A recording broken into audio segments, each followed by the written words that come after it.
और चौथा संकेत क्या है इसमें?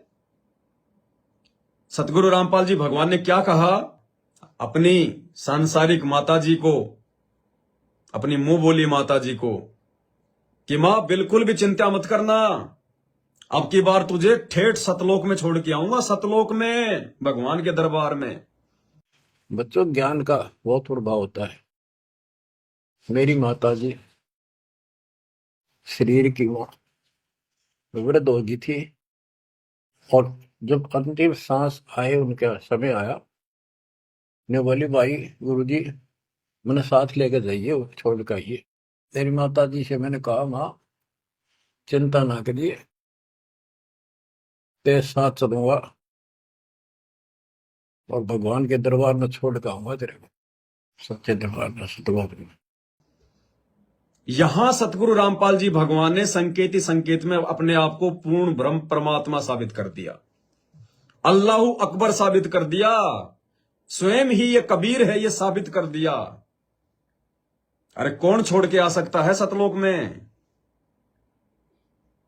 अरे जिस सतलोक की जानकारी परमात्मा कहते हैं कि स्वयं उस भगवान के अलावा कोई दे नहीं सकता, 21 ब्रह्मांड में किसी को भी उस सतलोक की जानकारी नहीं है, सृष्टि रचना का ज्ञान नहीं है, परमात्मा स्वयं ही आकर अपने द्वारा रची गई सृष्टि की सही सही जानकारी देता है।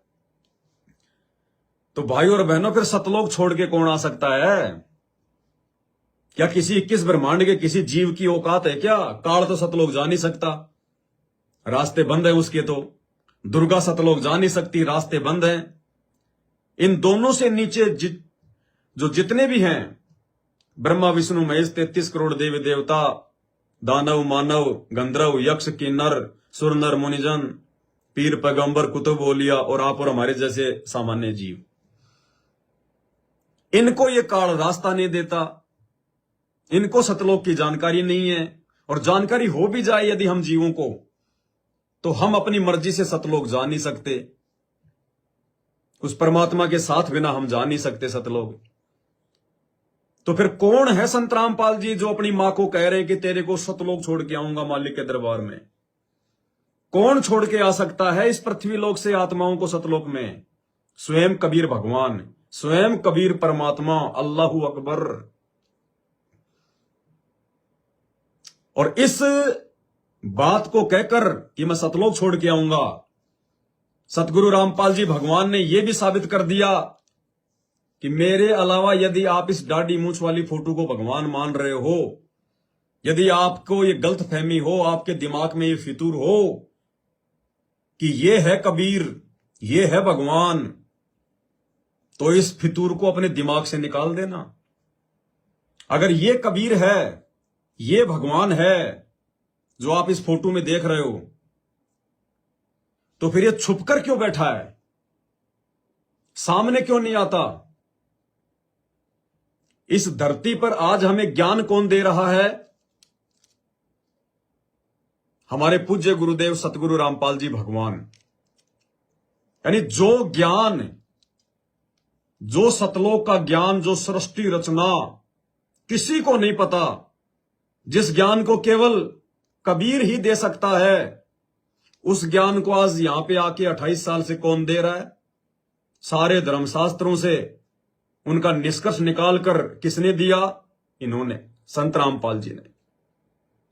यथार्थ सत भक्ति मंत्र, प्रथम नाम सतनाम सारनाम, ये कौन बता रहा है? सतगुरु रामपाल जी भगवान। फिर इनका रोल क्या रह गया? ये कौन है फिर? ये कौन है फिर? जब हमें सतलोक का ज्ञान, सतलोक जाने के मंत्र, भक्ति, आशीर्वाद, दर्शन, हमारे सारे कार्य, जब ये परमात्मा सार रहा है, तो फिर इनका रोल क्या है? ये कौन है फिर? तो कहने का मतलब है, ना तो वो कबीर जिसको हम मानते हैं कबीर भगवान, इस दाढ़ी मूंछ वाली फोटो को अपनी अज्ञानता के चलते, ज्ञान की ना समझी के चलते, जिस दाढ़ी मूंछ वाली फोटो को हम भगवान मान रहे हैं, ये तुम्हारा भगवान ना तो तुम्हें आज इस धरती पर ज्ञान दे रहा, ना तुम्हारे को ये नाम दीक्षा दे रहा, ना तुम्हारे को उसने आशीर्वाद दिया। कौन दे रहा है? संत रामपाल जी। तो हमें ज्ञान भी संत रामपाल जी दे रहे, नाम भी संत रामपाल जी दे रहे।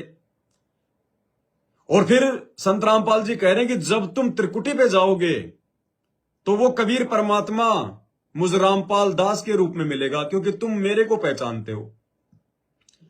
तो धरती पर भी संत रामपाल जी हमारे साथ में, हमारे सतगुरु बनकर, त्रिकुटी पर जाएंगे तो भी संत रामपाल जी मिलेंगे। और इस ऑडियो में कह रहे हैं कि मां तुझे सतलोक छोड़ के आऊंगा, तो त्रिकुटी से आगे सतलोक भी संत रामपाल जी छोड़ के आ रहे हैं। तो भाई साहब फिर इनका रोल क्या है? इनको भगवान कहने का मतलब क्या है? फिर ये भगवान कहां से हो गए जब इनका कोई रोल ही नहीं है? अगर ऐसा ही भगवान है, यही भगवान है, तो सामने क्यों नहीं आता? ये छुप क्यों रहा है? डर क्यों रहा है? परमात्मा ने बताया कि काल जो है वो छुप के रहता है। काल किसी के सामने नहीं आता, उसको श्राप लगा हुआ है। तो भाई इनको तो श्राप नहीं लगा हुआ। अगर ये भगवान है तो भगवान के ऊपर तो कोई श्राप काम नहीं करता। भगवान को तो किसी से डरने की जरूरत नहीं है, किसी से छुपने की जरूरत नहीं है, मुंह छुपाने की जरूरत नहीं है। तो ये भगवान ना तो आज धरती पे आ रहा, ना ये त्रिकुटी पे मिलेगा हमें, ना ये सतलोक छोड़ के आएगा। फिर इसका पूज के क्या करेंगे? इसकी फोटो अपने घर में दरबार में लगा के क्या करेंगे? ये कौन है फिर? तो संत रामपाल जी ने ये बात बोलकर अपने सांसारिक माता जी को कि मां चिंता ना करिए, तना ठेठ सतलोक छोड़ के आऊंगा, भगवान के दरबार में छोड़ के आऊंगा। इस परमेश्वर जी ने यह संकेत कर दिया कि बच्चों तुम जिस भूल में जी रहे हो ना कि ये दाढ़ी मूंछ वाला भगवान है, ये कबीर है, ये फितूर अपने दिमाग से निकाल देना। तुम्हारा गुरु ही असली कबीर है, तुम्हारा गुरु ही असली भगवान है, असली अल्लाह है। यही ज्ञान दे सकता है, यही दे रहा है, और यही सतलोक छोड़कर आ सकता है, और कोई शक्ति नहीं है। तो चौथा संकेत परमात्मा ने इस ऑडियो में यह किया।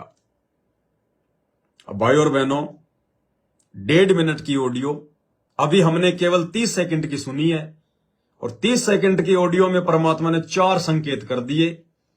सबसे पहला तो यह कहकर कि मेरी शरीर की माता जी, तो परमेश्वर का तो कोई शरीर होता ही नहीं है, ना सतगुरु जननी जने जाके माना बाप, पिंड ब्रह्मंड से रहित है नावा तीनों ताप। और रोज हम नित्य नियम में पढ़ते हैं अपनी गुरु महिमा में कि गरीब ऐसा सतगुरु हम मिल्या, तेज पुंज की लोय, तन मन अर्पो शीस को होनी होय सु होय। रोज हम अपने गुरु जी को कह रहे हैं कि गरीब ऐसा सतगुरु हम मिल्या, तेज पुंज की लोय, लोय मानी शरीर, तेज पुंज यानी नूरी। रोजाना तो हम अपने गुरु जी को कह रहे हैं कि हमें तो ऐसे सतगुरु मिल गए संत रामपाल जी जिनका तो तेज पुंज का शरीर है।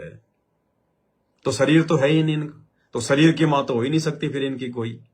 तो एक तो इन्होंने ये संकेत कर दिया कि ये स्वयं परमात्मा है, स्वयंभू है, ये कबीर भगवान है। और दूसरा, परमात्मा ने अपने परिवार की जो अज्ञानता है, एक आत्मा तो सतलोक जा रही है, पीछे से वो रो रहे हैं बालकों की तरह, गीदड़ की तरह। दूसरा संकेत ये कर दिया अपने परिवार की अज्ञानता का। तीसरा, परमेश्वर ने यह साबित कर दिया कि मैं खुद परमात्मा हूं, मैं खुद भगवान हूं, मैं खुद ही तुम्हें सतलोक छोड़ के आऊंगा, दूसरा कोई नहीं जा सकता तुम्हारे साथ में। कितने संकेत कर दिए भगवान ने। तो अब फिर से सुनिए ऑडियो को, क्या कह रहे हैं परमात्मा। बच्चों, ज्ञान का बहुत प्रभाव होता है। मेरी माता जी शरीर की मां वृद्ध हो गई थी, और जब अंतिम सांस आए, उनका समय आया, ने बोली भाई गुरुजी मैंने साथ लेकर जाइए, छोड़ कर आइए। तेरी माता जी से मैंने कहा मां चिंता ना करिए, तेरे साथ चलूंगा और भगवान के दरबार में छोड़ कर आऊंगा तेरे को, सच्चे दरबार में, सतलोक में। तो उसको इतना विश्वास बन गया ज्ञान से बिना। जब संस्कार निकट आए चलने के, कति ने बोलती बोलती लेटी लेटी थोड़ी सी 2 दिन बुखार सारा हल्का सा, वैसे व्हील चेयर पर बैठती थी, वो चल भी पड़े थे उठ कर डोगा लेकर, तो रोने लगी। वहां सिस्टर थी, बोला माँ और रुक जा थोड़े दिन, हमारी सेवा जाओगी। गुरु जी के परिवार वाले कह रहे हैं कि माँ और रुक जा थोड़े दिन, बताओ, अरे सतलोक जारी है और उसको रोक रहे हैं। कौन रोक सकता है? काल रोकने का काम करता है। रोकने का काम कौन करेगा? काल। अब खुद गुरुजी बता रहे हैं अपने परिवार की व्यथा, अपने परिवार के अज्ञान को खुद गुरुजी बता रहे हैं, सत्संग में बता रहे हैं कि मां थोड़े दिन और रुक जा। बताओ, ये तो मां महामूर्ख शब्द है, महामूर्ख व्यक्ति बोल सकता है ये बात। यदि किसी आत्मा का मोक्ष होना हो, सतलोक जारी है और कह रहे मां थोड़े दिन और रुक जा, हमारी सेवा जावेगी। बताओ, बालकों की बातें कर रहे हैं, बालकों की बातें। आगे क्या कह रहे हैं परमात्मा? वो चल भी पड़े थे उठ कर डोगा लेके, तो रोने लगी। वहां सिस्टर थी, बोला माँ और रुक जा थोड़े दिन, हमारी सेवा जाओगी। बोली बेबे मन जान दो, गुरु जी आओगे और सेवा तुम और कर लियो, मैं तब जाऊंगी। वो रोने लगी, बोला बावड़ी हो तुम, तो सतलोक जाना है, ये तो खुश होना चाहिए तुमने ना, नो ना करो। नो कहती कहती शरीर छोड़ दी। तो बच्चों, यह भक्ति और योग ज्ञान लास्ट में इतना गजब का साथ देगा आपका, सब देह मोक्ष हो जाएगा। सुना आपने भाई और बहनों? जबकि इन्हीं के सतलोक आश्रमों से जुड़ी हुई एक बहन है, अरे कम से कम छोटे मोटे साथ संगति कर लिया करो उन आश्रमों में। क्यों ये भक्तों का लाखों करोड़ों रुपया तुमने पत्थरों में बर्बाद कर दिया? जब तुम इनमें कोई ज्ञान चर्चा ही नहीं करते हो बैठ के, कोई साध संगति नहीं होती इन आश्रमों में, केवल ज्योति पाठ के नाम पे धंधा हो रहा है, क्यों भक्तों का पैसा बर्बाद किया है? क्यों भक्तों को बेचारों को मजदूर बना के उनका समय तुमने जो है बल्कि बर्बाद करवा दिया?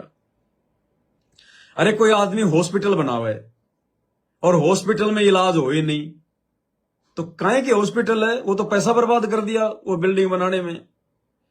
तो आश्रम का मतलब होता है 24 घंटे परमात्मा की चर्चा, ज्ञान चर्चा, मालिक की महिमा, उनका गुणगान, सत्संग, साध संगति।